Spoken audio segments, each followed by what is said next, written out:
Y he notado que cuando las personas mayores se acercan a un final, noto que hay un desapego, se van yendo antes, ¿no?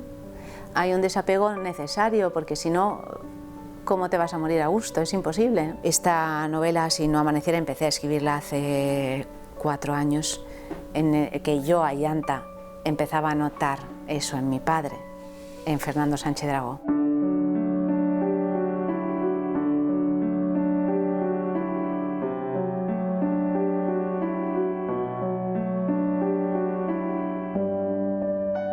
Pues Ayanta, enhorabuena por la novela.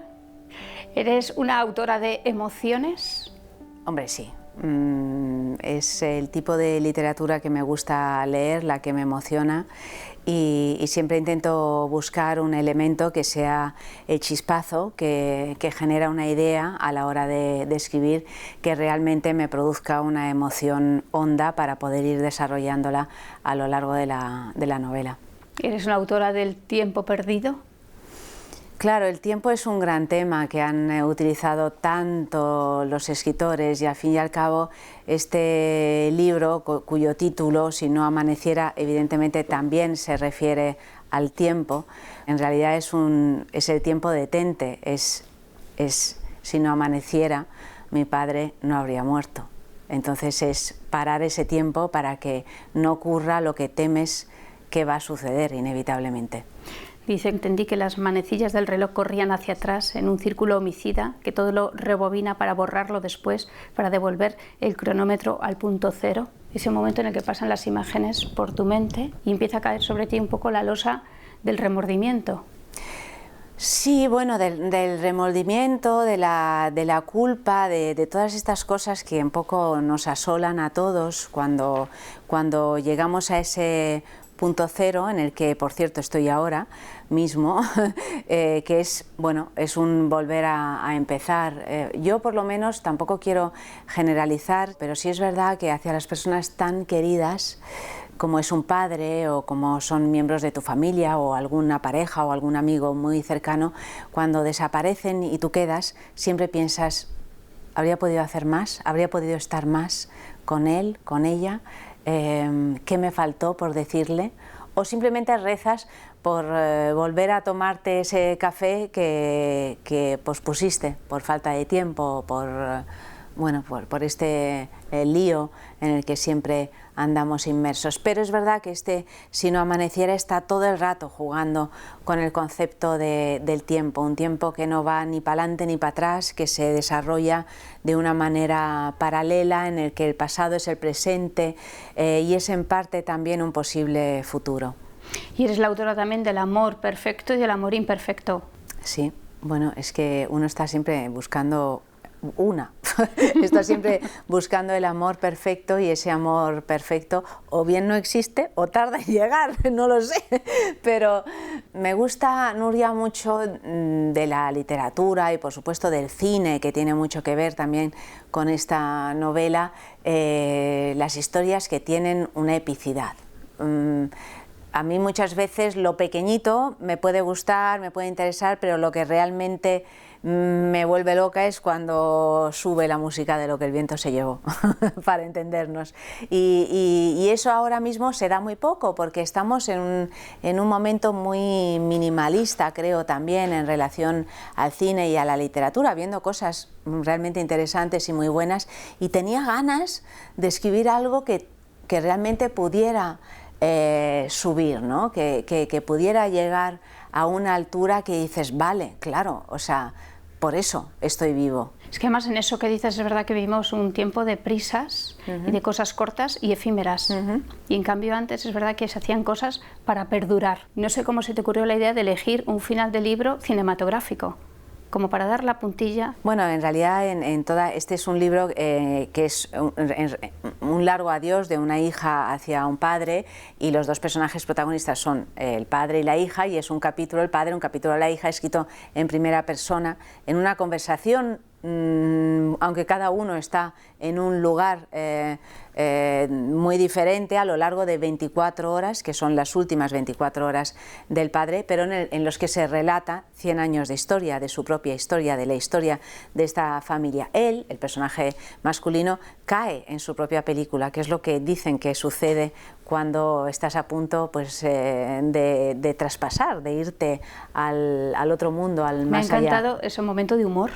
Claro, es que también hay humor, claro, en no eso. Puedes evitarlo. No lo puedo evitar y bueno, pues está escrito, de hecho, en parte en un lenguaje cinematográfico, porque reflexionando sobre lo que nos sucede con el recuerdo, con el pasado que es tan evocador y que se mueve en nuestro cerebro, en nuestro pensamiento, en nuestra imaginación, incluso en nuestra fantasía, la imagen es una imagen en movimiento y la imagen en movimiento es puro cine.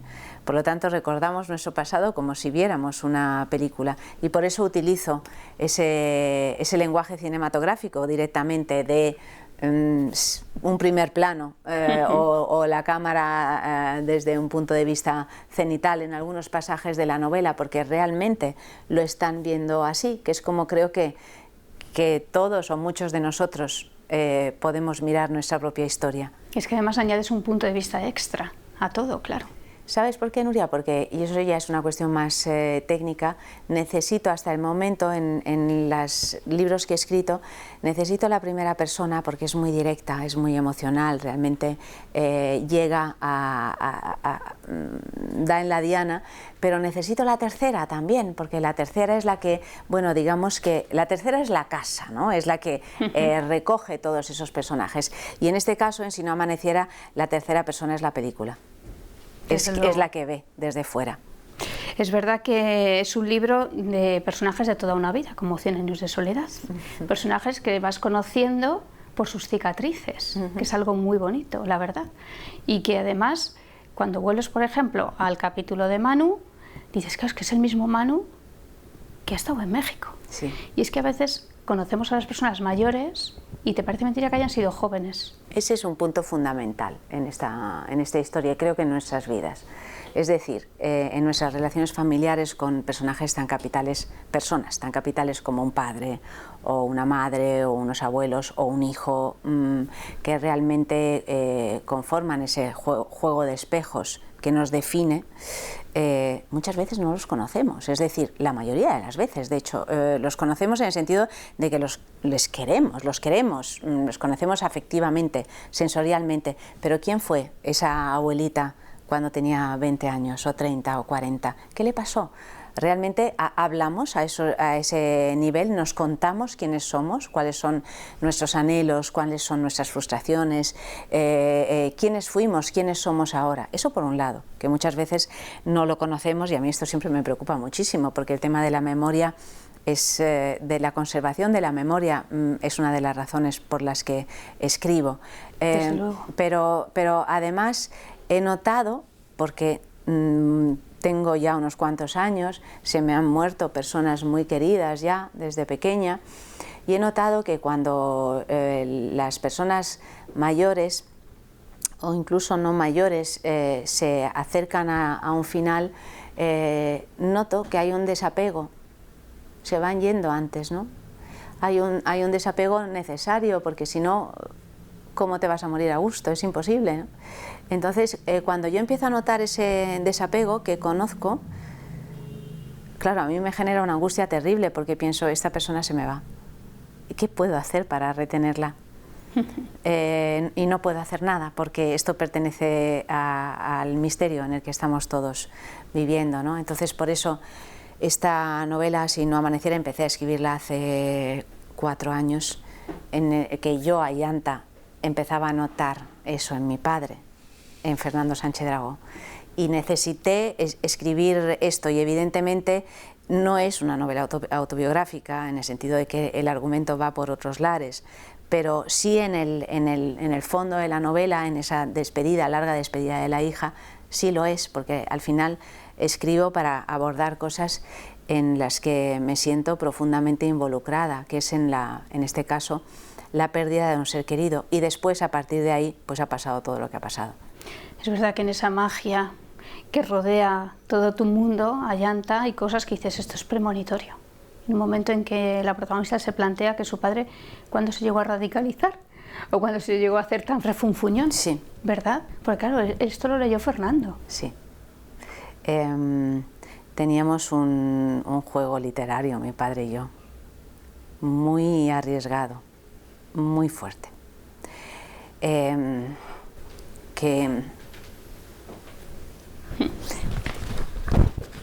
Ay, tengo los Kleenex ahí, como ves. Sí.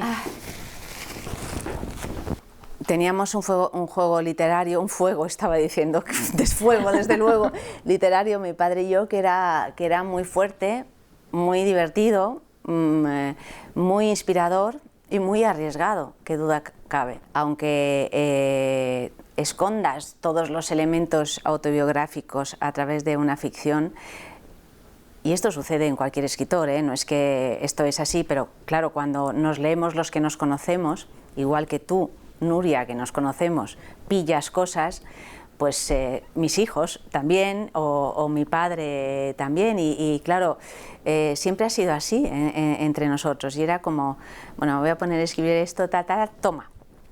¿Qué tal? ¿Y qué te dijo? entonces claro, nunca nos enfadamos el uno con el otro porque entendíamos de un modo muy profundo que el material autobiográfico era fundamental utilizarlo, pasara lo que pasara. De hecho, él decía que un escritor tenía que ser un samurái y que había que escribir lo que no podías escribir y que tenías que, de un modo metafórico, matar a tu propia madre o matar al padre. Por lo tanto, yo siempre he sentido la libertad de utilizar todo el material que tenía a mi disposición y hacer con ello otra cosa, ¿no? Utilizarlo. Y con la casi total seguridad de que no iba a pasar nada. Y digo casi porque sí es cierto que cada vez que le daba un libro se lo daba como diciendo, bueno, a ver... Pero se emocionaba muchísimo. Sí, se emocionaba muchísimo. La finalista del Premio Planeta estaba fuera de sí, vamos. Sí. Más que se lo hubiera ganado él.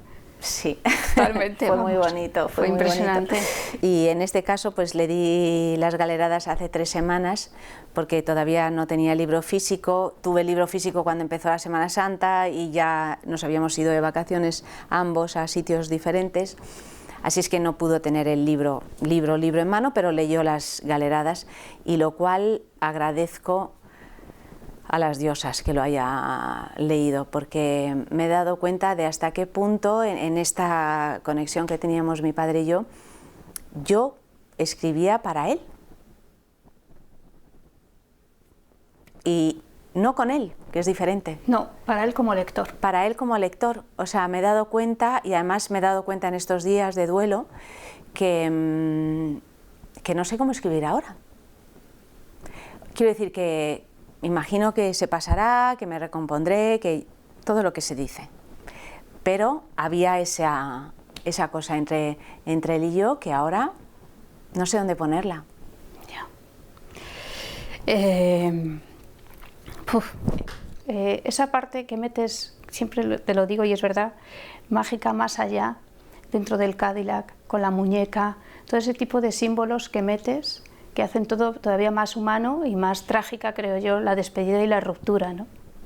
He sido una niña huérfana de madre, muy fantasiosa, muy Antoñita la Fantástica, precisamente por eso, porque necesitaba encontrar una dimensión espiritual, pero muy divertida, muy luminosa. No te creas que iba por ahí vestida de luto, ¿no? Iba vestida de verde, como estoy vestida hoy, ¿no? Pero estaba siempre buscando... Mira, es que si te asomas ahí hay un cartel que pone "Tienes que ser feliz", ahí enfrente de esta ventana de este hotel. Y lo he leído y digo, fíjate, ¿no? en estos momentos en que no me siento en absoluto feliz, a pesar de estar promocionando el libro? Bueno, pues era una niña que todos estos mensajes verdaderamente los veía como... Veía señales. Veía señales por todos lados, y son señales que después se convierten en un relato, que después se convierten en algo absolutamente literario. Por lo tanto, estaba todo el rato creando en mi cabeza historias en las que volvían los muertos, en las que o yo me iba para allá o me subía a un Cadillac interestelar o a lo que fuera para vivir unas aventuras y volver a encontrarme con las personas que echaba de menos. Y este elemento mágico está en las zapatillas rojas. Las zapatillas rojas de la portada vienen del cuento de Andersen, de las zapatillas rojas. Yo siempre he estudiado mucho danza clásica y he sido una apasionada. De pequeña leía una y otra vez el cuento de las zapatillas rojas, porque al fin y al cabo es la historia de una niña que se calza unas zapatillas que están endiabladas, que son mágicas, que la llevan al infierno, pero también la hacen ascender hacia el cielo, ¿no? Y esto es lo que al final es el elemento conductor, uno de los elementos conductores también de esta novela. El objeto que tiene que ver, que cuenta una historia, que está impregnado de un poder que te lleva a otro lado. Un momento de esos mágicos, pero además tiene el humor y tiene el surrealismo, es el partido de fútbol en la casa, sí, en el que se hacen presentes los personajes que ya no están. Todos los muertos. Gracias a un saque, vestida de novia, la protagonista. Sí, esto... Muy cinematográfico también, es muy italiano. Esto es la primera vez que me casé en Soria, esto a Llanta, y fue un matrimonio fugaz. Pero hicimos un partido de fútbol entre España e Italia porque mi marido, que es el padre de mi hijo, es italiano. Y ese saque lo hice yo vestida de novia y fue un partido que no acababa nunca, que empezó, bueno, acabó al atardecer, horas y horas, y cambiaban de lado las porterías y estaban, bueno, todos bebidos, bastante bebidos, bueno, como en cualquier boda, y fue realmente muy gracioso. Y yo, que tengo siempre esta melancolía por todos los que no están, pues tengo siempre alucinaciones de este tipo, visuales, en que digo, bueno, aquí están todos estos y detrás o con ellos están todos estos otros, que no están, pero están porque están conmigo. Y que había olvidado. Lo que pasa es que cuando te pones a escribir, de pronto te van saliendo cosas olvidadas que trufan la historia, pero aparte de la anécdota en sí, es esa sensación que tengo de todo. Hay como muchas capas. La verdad es que yo te percibo como una creadora muy libre, en el sentido de que confías mucho en tu intuición. Cuando escribo algo, Nuria, tengo un chispazo, que es muy fuerte, que es algo que sucede en la realidad, que digo, esto me ha emocionado profundamente y tengo que escribir sobre esto. Luego, y empiezo a escribir. Y no tengo ni idea de nada. De hecho, resulta aterrador en ocasiones porque es muy fatigoso escribir y yo no quiero tirar nada. Y más con este libro. Más con este libro. Con la estructura tan endemoniada que tiene. Entonces, voy haciendo camino al andar. Es un acto de fe. O sea, me digo en los días buenos, este libro está escrito en ti. En los días malos me digo, Ayanta, eres gilipollas, o sea, no, te has metido en un... ¿Qué necesidad? En un lío porque no lo vas a saber. Por la estructura compleja de este libro, creo que no es complejo de leer, pero sí de escribir, acabé con una pizarra, un corcho llena de... Policial. Sí, un poco sí, lleno de fichas para intentar visualizar qué había contado, qué no, cuándo, los tiempos, porque llegó un momento como a las 100, 150 páginas que yo misma no sabía muy bien dónde iba. Yo creo que además precisamente como a las 150 páginas el libro empieza a acelerar ya. Claro, suele pasar porque ya tienes los personajes ya muy definidos, ya viven, ya están sentados a tu lado. Ya los llevas contigo todos los días y ya se te van ocurriendo cada vez, o ellos te van dictando cada vez más cosas. Por ejemplo, hay un personaje que es Ingrid en todo que ese era un personaje que no tenía ni nombre y que apareció como una camarera en la playa en una playa de Cerver y que simplemente servía una crepe. Pues, ¿cómo acabó? Y de pronto se me estaba comiendo la novela, Ingrid. La tuve que meter en un calabozo porque dije, no puede ser. Luego hay otro personaje del que nadie me habla y al que yo le tengo mucho cariño, que es el elefante. Pues mira, lo tenía aquí apuntado. ¿Qué significaba el elefante? De hecho, fíjate que no se lo propuse a Planeta porque ya me iban a asesinar. Y ¿Para dije, el título? Sí, yo me gusta muchísimo este título, es su título, pero si no amaneciera, pero quería que se llamara A tu lado un elefante. A tu lado, un elefante, que es algo completamente incomprensible. Por supuesto, cuando le dije a mi padre que esa era una de las posibilidades de título, aplaudió como diciendo, bueno, esto es genial, es divertidísimo y tal. Y este elefante es ese elefante que, no sé tú, Nuria, pero que a veces yo ahora mismo lo tengo, está aquí sentado. Con todo el peso. Con todo el peso, más que un elefante, es un mamut. O no sé, un animal prehistórico enorme que te aprieta el pecho y que realmente te impide vivir con esa ligereza y con esa confianza. Pero es también un compañero también que te protege de tantas cosas, ¿no? Y que te está diciendo, ojo, que hay cosas que tienes que resolver. Y es también alguien que te acompaña al más allá. Y fíjate, a propósito de mi padre, cuando le dije, hablábamos sobre la novela, no la había leído, porque ya te digo que solo nos leíamos cuando el trabajo estaba terminado, me dijo, pues eso es un animal psicopompo. Y le dije, ¿y qué es un animal psicopompo, papá? Pues un animal psicopompo es un ser, bueno, que tiene que ver con la mitología y tal y cual, que se representa en muchas pinturas y tal, incluso en la Divina Comedia y tal, que es el animal que te acompaña al más allá, que es alguien que no es ni malo ni bueno, que puede ser inquietante, y de hecho aquí ocurre eso, es un animal psicopompo, es un psicopompo. Apúntatelo y estudia el asunto porque yo he leído mucho sobre ello y es muy interesante.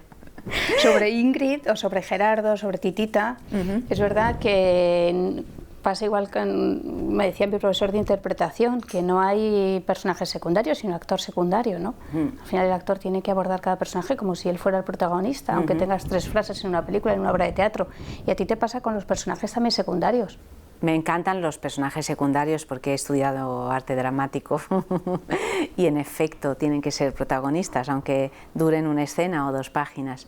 Y además me parece que vivimos en nosotros, la realidad es que estamos circundados de personajes protagonistas que nosotros consideramos protagonistas y de un montón de personajes secundarios que nos rodean y que aportan todo un paisaje que es fundamental y explicativo y muy emocionante. Me gusta cómo aparecen en mí y me dan mucha ternura los personajes secundarios, y además es una visión también muy cinematográfica. Yo soy medio italiana y en las películas italianas de una determinada época, esos personajes secundarios pululaban por ahí como ángeles también, como ángeles que van resolviendo cuestiones, tienen la varita mágica más que los protagonistas. ¿Te sientes más orgullosa de Manu o de Anita? También manejas muy bien la construcción de personajes masculinos y femeninos con esa diferencia sexual, de sexo.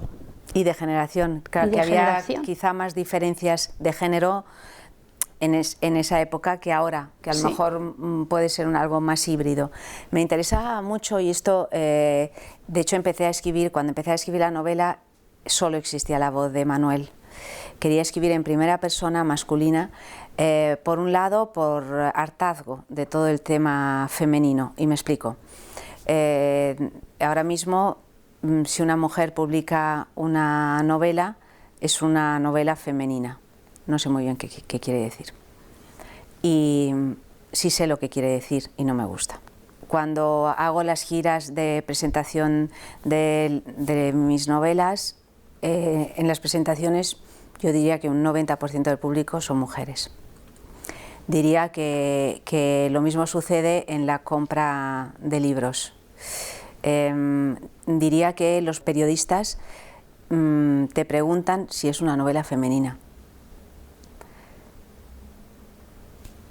¿En qué cabeza entra? ¿En qué cabeza entra? Yo, entonces yo como escritora en estas etiquetas no soy ni hombre ni mujer, por lo tanto escribo como un hombre porque tengo la capacidad, igual que la tiene un actor, igual que la tiene cualquier creador, de intentar con mayor o menor fortuna entrar en un mundo o en otro con todas nuestras diferencias, pero si soy capaz de escribir la historia de una mujer que vivió en 1860, ¿por qué no voy a ser capaz de escribir la historia de un hombre en primera persona que vivió hasta el 2025, ¿no? Un personaje masculino que bordas es el del interventor franquista.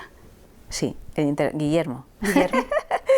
Guillermo, que tienes muy pequeñito también, sí, es un personaje muy pequeñito, de película española de los 60, sí. Sí, Guillermo está absolutamente basado en mi abuelo, que se llamaba Guillermo, y tenía un pájaro que se llamaba Don Paco. ¿Sí? Sí, sí. Y al que quería mucho. Me gustaba también hablar de algún modo, sin aleccionar, porque no me interesa nada, ¿no? Pero sí de esta mezcla que hay en este país, que está siempre tan en pelea, ¿no? Una España y la otra España, y hasta qué punto luego en las familias estaba todo mezclado, porque en esta historia hay un desaparecido y hay un desaparecido del bando republicano, y hay un ser tan entrañable que tiene que ver con esa parte del franquismo que está descrito con todo el amor, y eso mismo pasaba en mi familia, está todo mezclado. ¿El desaparecido se inspira en tu abuelo paterno? Sí. Sí, es que tuve dos abuelos. El Guillermo es el abuelazo se inspira en eso, aunque está completamente cambiado de tiempos, de tal y cual. Que al final no pudo dar con él, Fernando. No. Tú en la novela has querido un final un poco más feliz. Claro, bueno. Aunque ya dices tú también, no sirve para nada. No, no sirve para nada. Eso es lo que... En boca de lila. Luego cada uno, por supuesto, libre de... Sí, cada uno, eso ya es una cuestión muy personal. No, y lo digo en serio, o sea, lo digo desde el corazón, no desde ningún tipo de ideología, de política y tal. En esta novela ocurre así. Hay una canción de un grupo que a mí me gustaba mucho, que se llama Astrud, que se llama La Última. Y a mí me pareció un hallazgo de canción hace años cuando lo escuché. Desde que he tenido la intuición de que las cosas pasan por última vez, dice, ya nada me sucede suficientes veces. Es muy bueno. Y cada vez que me repito me pregunto, ¿es esta la última vez que me repito? Ahora estoy haciendo colección de absolutamente todo. En el libro hay algo por parte de Anita que me recordó esa canción de Astrud, y es cuando ella piensa, ha sido la última vez que he visto a mi padre, sin pensar que era la última vez. Sí, ella, el personaje de Anita, como el personaje de Ayanta, exactamente igual, está todo el rato planteándose esto, ¿es la última vez? Y yo estoy todo el rato planteándome esto, si es la última vez. Y cuando llega la última vez, no te das cuenta, también lo tengo estudiado el asunto. Claro. Cuando llega la última vez de Anita, no se da cuenta. Cuando llega la última vez entre mi padre y yo, no nos damos cuenta, es ley de vida. Pero sí creo que sin angustias, o sea, sin darle un peso excesivo, sin que nos amargue la vida, hay que estar atento de un modo sensible, porque es verdad que las últimas veces llegan, y es verdad que sería aconsejable aprovechar el instante, de ahí ese gracias a la vida. Final. Y luego hay una frase que te preguntas, y que es como la última frase de Manu, ¿no? Dice, ¿qué guarda dentro esta casa de Dios? Esa frase está en el Gárgolis Yavidis. En todos mis libros y también en los de mi padre y tal, hay muchos guiños personales que entendemos nosotros. O sea, son como miguitas que dices, toma, esto para ti, regalito. Y bueno, ese libro, que fue el primero y no el último, forma parte de estas sincronías que me están sucediendo y que están sucediendo a través de este libro, y él acababa el primero de sus capítulos del Gárgolis con que guarda esta casa de Dios, y a partir de ahí empieza ese viaje, ¿no? Ese viaje por esa historia mágica, mítica y demás, y que creo que es el libro que mejor le define. Mejor define profundamente, más allá de todo este circo, ¿no?, que se monta alrededor de los personas convertidas en personajes públicos. Y entonces cogí esa última frase de ese último capítulo para ponerlo en el último, porque es una frase principal, fundamental, que guarda esta casa de Dios. Ahora mi padre lo sabe. Tú y yo todavía no. Todavía no, todavía no. Pues gracias, Ayanta. Gracias a ti, Nuria.